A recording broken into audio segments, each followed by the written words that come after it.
Good day, I'm Jackie Judd. This is Health on the Hill.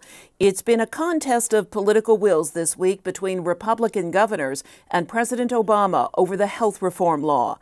Some political observers say Mr. Obama was calling the governors bluff when he told them they could apply for waivers to opt out of portions of the law in 2014 instead of 2017, as long as state-based plans met the federal goals of expanding coverage and lowering costs. If your state can create a plan that covers as many people as affordably and comprehensively as the Affordable Care Act does, without increasing the deficit, you can implement that plan, and we'll work with you to do it. At a House committee hearing yesterday, Mississippi Governor Haley Barbour, viewed as a potential presidential candidate, said the law, especially the expansion of Medicaid, is onerous. We don't want community rating. We don't want extremely high mandatory standard benefits packages. So the point I'm trying to make is different states have different problems. We have different ideas. And while you may not believe it, some politicians, obviously, who act like y'all love our constituents more than we do, believe it or not, we love our constituents as much as y'all do. And we want to do right for them, but we want to do what we can afford and can sustain. Governor Barbour warned he might have to raise taxes or cut spending or both if the law remains as is. Mary Agnes Carey, senior correspondent for Kaiser Health News, attended the hearing. She's with us as always today. Welcome, Mary Agnes. Thank you. The other Republican governor who was on the panel was Governor Herbert of Utah. Together, what did he and Governor Barbour come to Washington wanting the committee to hear and to understand? They say they need more flexibility from the federal government on how they administer the Medicaid program. They talked about how, due to the recession, their Medicaid rolls have risen, and as we know, the health law was going to add more people to the Medicaid program. The federal government will pick up the full cost of that expanded population for 3 years, and then it tapers down to 90%. But they said still with that additional federal funding, with the increase in Medicaid in the health care law, that they need more flexibility from the federal government to administer it. And in the case of a block grant, which Haley Barbour, the governor of Mississippi, made the case for, he would prefer less money with no strings attached.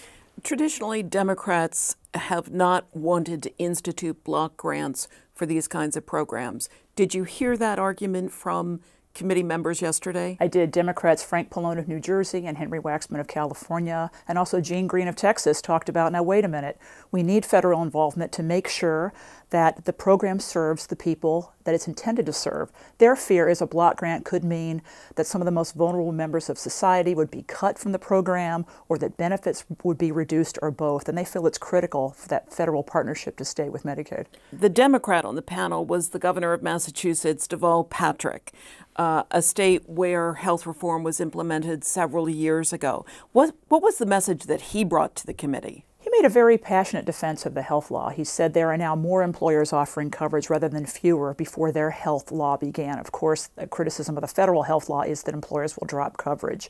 So he talked about that. He said the law, he felt, gave him a lot of flexibility and also provides a lot of ways to look at how we pay for health care. He readily admitted that health care costs have not been contained in his state, and that continues to be a problem for the entire healthcare system. He thought there's a lot of flexibility in the law for states to craft approaches that work for them, not only in implementation of the law, but also in how to control healthcare costs.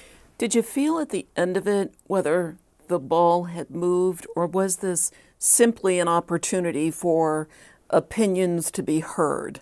I think it's the latter. It's not unusual for governors to come to Washington and say, please give us more flexibility.